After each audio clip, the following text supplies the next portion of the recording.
मेरे मुंह से स्तुति निकला करे, क्योंकि तू मुझे अपनी विधियां सिखाता है।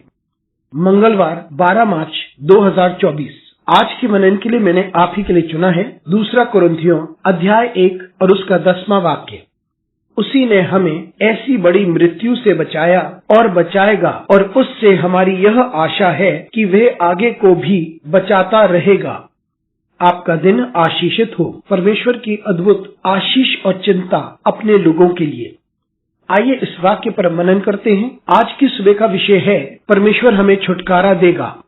पौलुस जब कुरिन्थियों की कलीसिया को लिखता है तो वह उन चुनौतियों के बारे में बताता है जिसका सामना वे और परमेश्वर के लोग कर रहे हैं, क्योंकि वहां पर इतना अधिक विरोध था। सभी लोग बखूबी पौलुस की सामर्थ के बारे में जानते थे और परमेश्वर की आशीष और अनुग्रह जो उस पर थी, पौलुस पे चंगाई देने की सामर्थ थी। और जब वे दूसरों के लिए प्रार्थना करता था तब उनकी जिंदगी में बदलाव को देखते थे। फिर भी पौलुस उन चुनौतियों के बारे में बात करता है जिसका सामना परमेश्वर के दास कर रहे हैं। वे बात करता है किस प्रकार से वे उदासी से होकर गुजरते हैं और ऐसी परिस्थितियों से होकर गुजरते हैं जहां मौत उनका सामना करती है। लेकिन वे आगे बढ़कर बताता है कि ऐसी परिस्थितियों में हमें यह जानना जरूरी है कि हम यहाँ पर अपनी सामर्थ, अपनी शक्ति या अपनी काबिलियत की वजह से यहाँ नहीं हैं, लेकिन हम यहाँ पर इसलिए हैं क्योंकि परमेश्वर हमारी चिंता करता है और वो हमें सुरक्षा प्रदान करता है। और जब परमेश्वर उन्हें एक प्रकार की परेशानी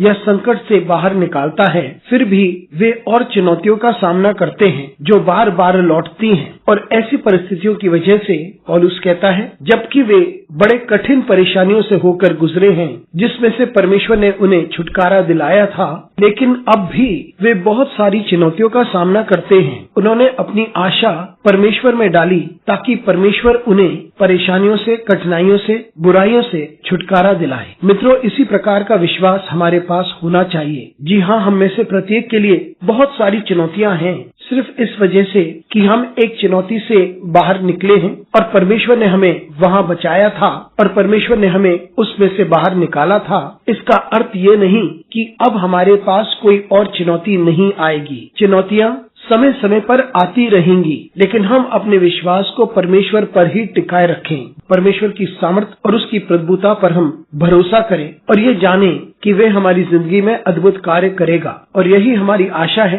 कि जब हम अपने विश्वास को परमेश्वर पर डालते हैं तो परमेश्वर हमारी जिंदगी में अद्भुत कार्य करता है। अनुग्रहकारी परमेश्वर स्वर्गीय पिता, तुझे धन्यवाद देते हैं उस सारी दया के लिए और सुरक्षा के लिए और उस अनुग्रह के लिए जो तू हमें देता है। परमेश्वर हमारी अगुवाई कर, यीशु मसीह के नाम से मांगते हैं, आमीन।